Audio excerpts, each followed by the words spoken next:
قالوا إنها وعد، نحن عصبة الأسد. قالوا إنها وعد، نحن عصبة الأسد. فأتاهم زحفنا زائلون للأبد، ثم نادوا حسمت إنها قد رسمت. فأتاهم ردنا صعقت بل سحقت. أوجه التكريم إلى مجموعة ملاهرة المحاضرة.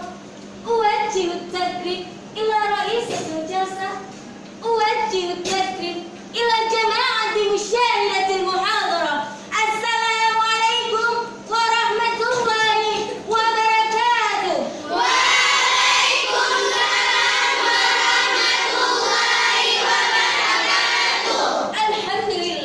الحمد لله الذي بنعمته تتم الصالحات، مجيب الدعوات، رفيع الدرجات، وهو الذي يقبل التوبة عن عباده ويعفو عن السيئات، رافع السماوات ومنزل الآيات، إلهنا وخالقنا ورازقنا وليس لنا رب سواه.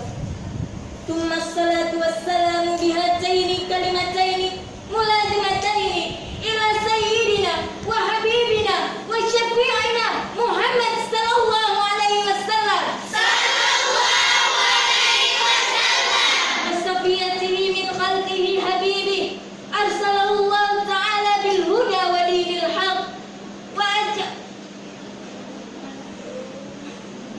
وجعله الله تعالى رحمة للعالمين، وأجره الله تعالى على يديه منافع للناس بها، وفتره الله تعالى على خلق جميل وعلى كل تبع نبيل ومن تبعه بإحسان إلى يوم الدين. أما بعد، وفي هذه المناسبة الشريفة أريد أن أقصد التكلم في الأمر الموضوع. ديننا هو الدين السلام.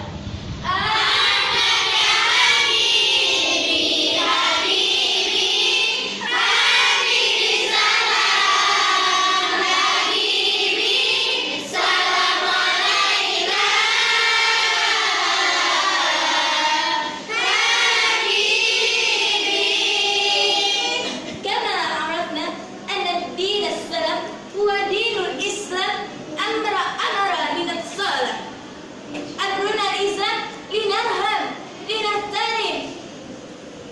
لنحترم ومتوسل الآخر. وجب علينا أن ننصح للحق، ونذكرها حينما يفعل الخطأ. مسلما يملك حق على كل مسلم. قال رسول الله صلى الله عليه وسلم في الحديث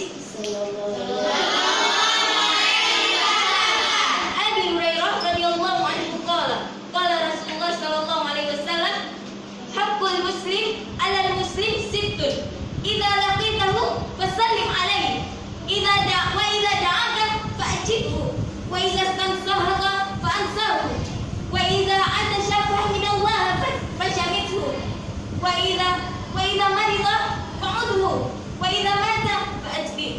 رواه مسلم.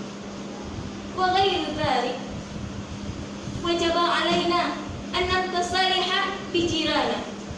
لماذا؟ لأن ماذا أصاب علينا بجيراننا؟ طبعا بجيراننا أعمال حالنا. إذا نستطيع أن نأخذ الاستنباط أن الله خالق علينا لنعرف ونحيا جميعا، يفعل حسنة جميعة ونشره ونتبسم، والابتسام حامل إلى السلام.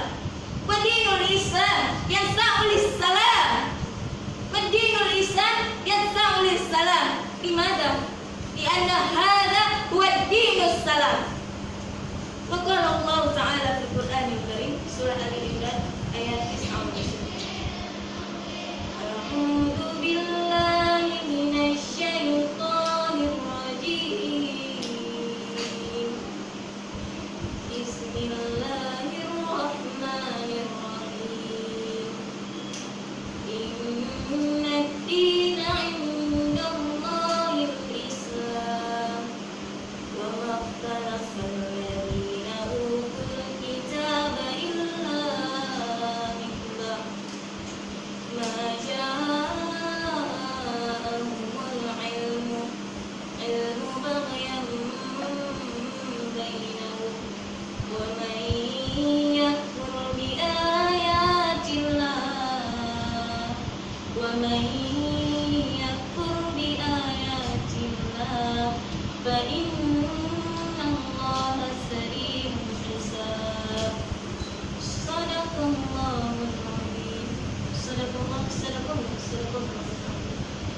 يمكن اكتفيت بنكبتي وأكيرك.